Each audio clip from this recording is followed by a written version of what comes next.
radiation will not only affect your key in your life, but your community in general.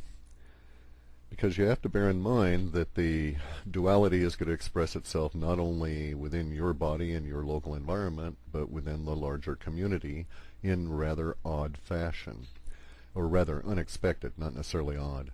The community will have to react knowingly or in denial. If they go into the denial response, as led by the psychopathic leaders at the top that just don't want to deal with it, and because they're being paid by the nuclear supporting lobby, then you will find cognitive dissonance.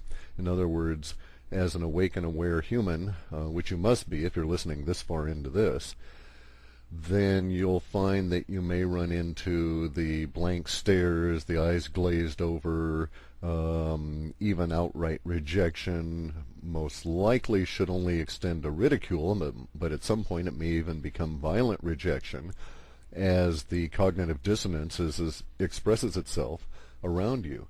And that cognitive dissonance will be the, oh, well, I haven't seen it on TV, therefore it's not true syndrome, showing up as you attempt to locate those materials and things you need to alter your life to cope with what is basically long-term radiation exposure. We have to understand that the radiation exposure that we all suffer here on Earth has increased, and this is a rest of our life kind of a thing. We will be dealing with this the rest of our lives, no matter how long it is.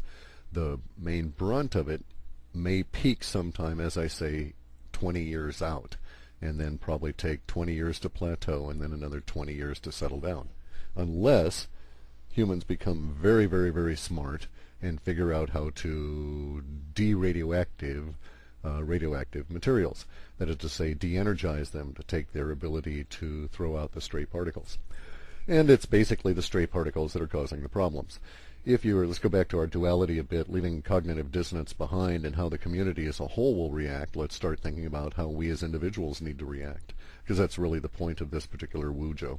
We know the radioactivity is out there. We know it's going to impact us at our various organs based on how rapidly they cycle their cells, and thus it kind of makes sense. The faster they cycle their cells, the more likely they are to pick up a stray bit of radioactive material and or damage.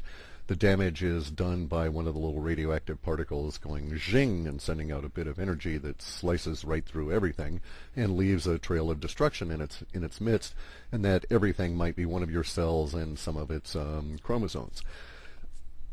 So basically what we have to do is we have to consider our protection methods in coping with this at two levels. And that would be, again, short-term, long-term. The long-term damage is the damage to the chromosome. If you're in the breeding years and you intend on producing new humans on the planet, that's something to seriously consider. Let's leave that aside at the moment, though, and consider the impacts on ourselves and not necessarily our progeny. The impact on ourselves is also short-term and long-term. The long-term damage will be seen in your chromosomes and their relationship to what are known as telomeres, T-E-L-E-M-E-R-E-S. These little critters are hanging around basically at the end of all of your active cell components, and they determine such things as how long the cell's going to live and how bright and beautiful it is at any given point in its lifespan. So they're very important things. And these telomeres can get damaged as part of the oxidation process as well as through direct exposure to radiation. Again, you'll find scientists that will get into the minutiae and want to debate all of this, but I'm speaking at a higher level, and I'm using the ambiguity of language to provide a context for individuals to deal with what they are going to face in their environment.